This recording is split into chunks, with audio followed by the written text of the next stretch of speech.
रथ मांगा, महाराज ने उसे रथ दिया। रथ लेने के बाद लोगों ने कहा महाराज चलाएगा कौन, घोड़ा दे दीजिए। उसको घोड़ा दे दिया।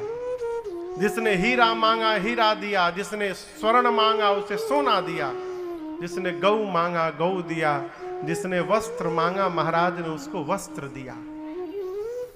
और यहां दर्शन करिए, लोग दरबार में जाते हैं, मांग कर लाते हैं, और बाहर निकलकर जो मांग कर लाया है वो भी लुटा रहा है। गोस्वामी जी कहते हैं सर्वस दान दीन सबका हो, जिन पावा राखा नहीं ताहो। उधर से मांग रहे हैं, इधर आके लुटा रहे हैं। जानते हैं क्यों? जो आनंद लुटाने में है वो आनंद लूटने में मिलने वाला नहीं है। इसलिए लुटाने का स्वभाव बने। महाराज होगा तब न लुटाएंगे। देखिए, होने से जीव नहीं लुटा सकता है। यदि स्वभाव में लुटाना है तो जीव अभाव में भी लुटा सकता है, और स्वभाव में यदि नहीं है तो भरा रहेगा तभी कौड़ी दमड़ी नहीं निकल सकती सरकार है? स्वभाव होना चाहिए। आनंद के क्षण में लुटाने का स्वभाव होना चाहिए। भगवान ने जो योग्यता दी है, जो क्षमता दी है, उसके अनुरूप लुटाना चाहिए। कई लोग उसी के सहारे रहते हैं। कहो,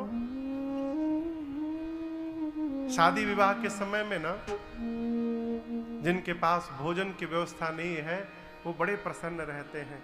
चलो महीने में कम से कम 15 दिन विवाह होगा, कहीं ना कहीं तो कोई रोटी तो मिल ही जाएगा। हो हंसी आती है। एक लोग मिले, बोले महाराज 50,000 लोगों को भोजन कराया, 50,000। इसी तरह बोले 10 लोग तो डंडा लेके खड़ा था कुत्तों के लिए, कोई कुत्ता ना आ जाए। एक भगत जी हुए भारत में, उनका नाम है नामदेव। क्या नाम है? नामदेव। महाराष्ट्र में हुए नामदेव जी। आपको बताएं, रोटी बना रहे थे। रोटी सरकार रोटी बना रहे थे, बना के रोटी रखे थे, तब तक एक कुत्ता आया और मुंह में रोटी लेकर के दौड़ के चला गया। हम रहते तो लाठी लेके दौड़ जाते। नामदेव जी लाठी लेके नहीं दौड़े। नामदेव जी घी का कटोरा लेके दौड़ गए। कहे प्रभु आज आप हमारे घर में कुत्ते के रूप में भोग लगाने आए हैं नाथ, रूखी रोटी ना खाइएगा, थोड़ा घी लगा लेता हूं, उसके बाद भोग लगाइएगा। उनको तो कुत्ते में भगवान दिखाई दे गए, भगवान दिखाई दे दिए कुत्ते में। 50,000 लोगों को भंडारा करा रहे हैं, थोड़ा पूड़ी निकाल करके अलग रखवा दीजिए, 10-12 कुत्ते भी भोग लगा लेंगे तो क्या बिगड़ जाएगा आपका है? नहीं, लाठी खाएंगे कुत्ते। ये जीवन नहीं है। देखिए, भगवान किसी भी रूप में आ सकते हैं, किसी भी रूप में। यदि हम भक्त हैं तो हमको दिखाई पड़ेंगे, भक्त नहीं है तो मंदिर में जाने के बाद भी भगवान दिखाई देने वाले नहीं है, कहीं भी नहीं दिखेंगे। महाराज ने इतना दिया लोगों को कि मांगने वाले संतुष्ट हो गए। गोस्वामी जी कहते हैं मन संतोषे सबन ही कह, जहाँ तह देहि असीस, सकल तनय चिर जीवहु, तुलसीदास के ईस। आशीर्वाद देते हैं महाराज, आपके चारों पुत्र चिरंजीवी हो जाएं, हम आपको आशीष देते हैं। यही क्रम चलता रहा, मांगने वाले आते गए, महाराज लुटाते गए। कुछ दिन बीता, बाबा कहते हैं नामकरण संस्कार का समय आया। श्री चक्रवर्ती जी महाराज ने आदर पूर्वक गुरुदेव भगवान को बुलवाया है, श्रेष्ठ आसन पर पधरा कर उनका पूजन किया है, और पूजन करके हाथ जोड़कर महाराज ने निवेदन करते हुए कहा, गुरुदेव धरिया नाम जो मुनि गुनी राखा। महाराज ने गुरुदेव से निवेदन करते हुए कहा, गुरुदेव आप मेरे चारों बच्चों के जो नाम मन में पहले से विचार करके रखे हैं, कृपा करके गुरुदेव एक एक नाम बता दीजिए। जैसे गुरुदेव से निवेदन किया चक्रवर्ती जी ने, गुरुदेव भगवान श्री वशिष्ठ जी नेत्र बंद करके विचार करने लगे, आज मुझसे अधिक सौभाग्यशाली दूसरा कौन होगा। जो भगवान सबको नाम प्रदान करते हैं, आज उनका नाम रखने का सौभाग्य मुझे प्राप्त हो रहा है? बोले राजन, इनके अनेक नाम हैं और आपने एक एक नाम यदि पूछा है तो उन अनेक नामों में से मैं आपको एक एक नाम बताता हूं।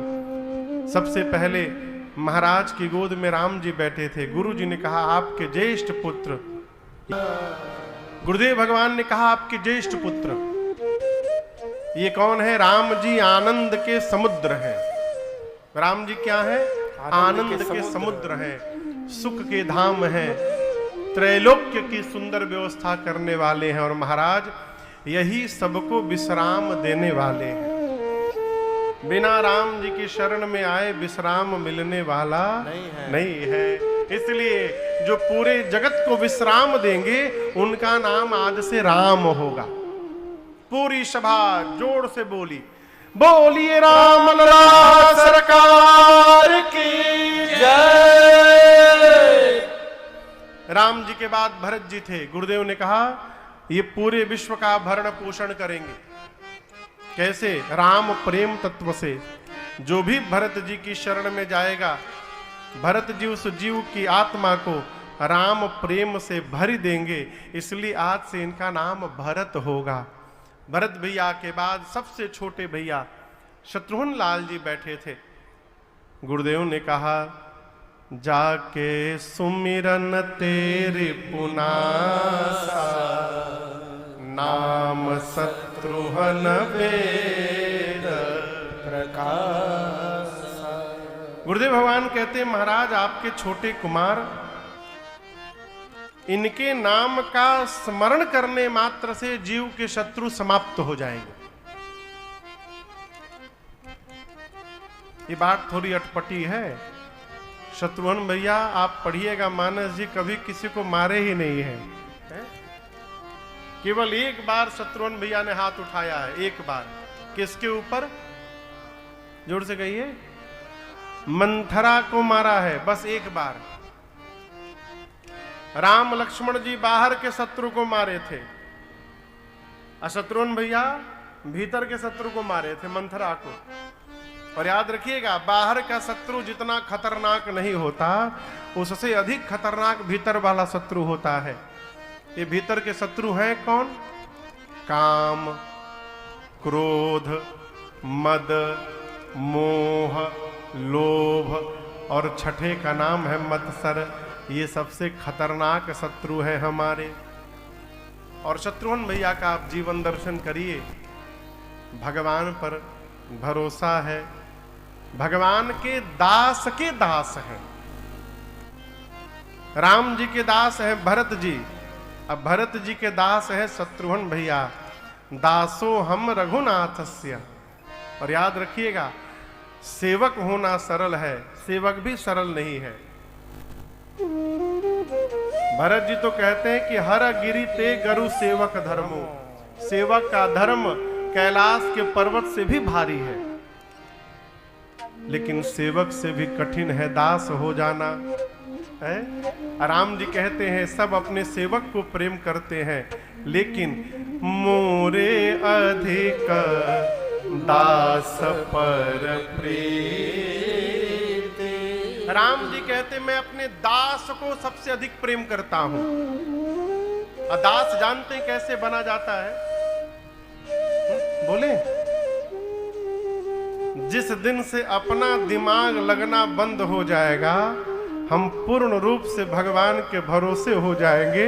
ये हमारे जीवन का दासत्व है। पूर्ण रूप से भगवान पर भरोसे में आ जाना, ये दास का स्वभाव है। वो तो एक ही बात कहता है, मेरा कोई ना सहारा बिन तेरे, घनश्याम सांवरिया में। ये दासत्व है। दास भाव में जीने वाला जीव कोई भी कार्य स्वयं नहीं करता, वो भगवान पर आश्रित रहता है। अब यहां एक समझिएगा, दास भाव में रहने का अर्थ ये नहीं कि हमको कुछ करना नहीं है, सब भगवान ही करेंगे। ना ना, करना सब हमको ही है, लेकिन इस भाव में करना है कि हम निमित्त मात्र है, करने कराने वाले तो रघुनाथ जी हैं, हम बस कठपुतली भर है। ये दासत्व है। हमारे एक पिताजी के मित्र थे, अब तो नहीं रहे, उनका नाम था साधु सिंह। सरकार बाबूजी के मेरे मित्र थे, उनका नाम था साधु सिंह। रेलवे में, भारतीय रेलवे में सुपर फास्ट ट्रेन चलाते थे वो। और सरकार आपको बताऊं, ट्रेन में जब चढ़ते थे इंजन में, तो ट्रेन के डैशबोर्ड पर राम जी की फोटो रख देते थे। ट्रेन का इंजन चालू कर देते थे, और जैसे ट्रेन आगे बढ़ती थी, जहां तक उनको जाना रहता था, एक ही बात कहते जाते थे, हे राघव जी, हम नहीं जान रहे हैं, आप ही सिग्नल देखिएगा राम जी, कहाँ लाल है कहाँ हरा है, आप ब्रेक लगा दीजिएगा राम जी, हम जानते नहीं है कुछ, लड़ जाएगा ट्रेन, हे राघव जी देखत रहिए। यही बोलते जाते थे, यही बोलते आते थे, यही बोलते थे, राम जी सिग्नल देखिएगा प्रभु, लाल देखते ब्रेकवा लगा दीजिएगा राम जी। लगाते अपने थे सब, लेकिन यही कहते थे, राम जी लगा दीजिएगा, हम कुछ नहीं जानते हैं। ये है दास भाव। जीव जब दास भाव में प्रवेश कर जाए ना, तो कर्ता का बोध समाप्त हो जाता है। और जब तक कर्ता का बोध रहेगा कि हम ही कर रहे हैं, ये दासत्व आने नहीं देगा।